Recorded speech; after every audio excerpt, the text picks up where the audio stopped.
Aprelin 1-də ötən ilin yayında döyülərək öldürülən jurnalist Rasim Əliyevin işi üzrə məhkəmə prosesində hökm oxunub. İş üzrə təqsirləndirilənlərdən Elşən İsmailov 13 il, Arif Əliyev 12 il 6 ay, Camal Məmmədov 11 il, Kənan Mədətov və Samir Mustafayev 9 il azadlıqdan məhrum edilib.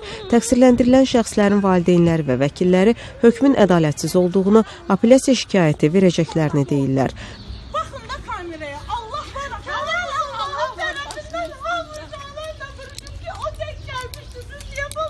Bu kadar da haksızlık olmaz. Şahsen ben deyirəm, Azərbaycan Respublikasından imtina edirəm. Bir Azərbaycan vətəndaşı için.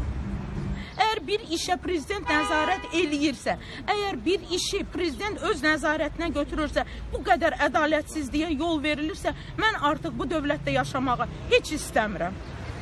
Mərhum jurnalist Rasim Əliyevin atası cəza alanlardan heç kimin günahsız olduğunu düşünmür. Mən düşünürəm, həmişə əvvəldən mənim fikrim də belə olub ki, o həmin adamlar 5 nəfər əvvəlcədən də biliblər məsələni, fəal şəkildə də döyülmədə də iştirak edirlər. Mən o aydın məsələdir. Hər ittihamçının valideyni uşağına müəyyən qədər bəraət qazandırmaq borcudur. Çalışır, nəysə, sübut eləsin, nəysə çalışsın ki, aydınlaşdırsın. Amma mən belə fikirləşmirəm. Mən fikirləşirəm ki, bunlar hamısı iştirak edirlər. Biz də o videolara baxmışıq. Yəni, bu cür. Əvvəldən də bilirlər. Bunlar hamısı iştirak edir. Hamısı iştirak edir. Cəzasını da almalıdır. Arada insan ölmüyor. O nətər cəzasını almamalı. Cəzasını almalı. Mən maşından düşdüm.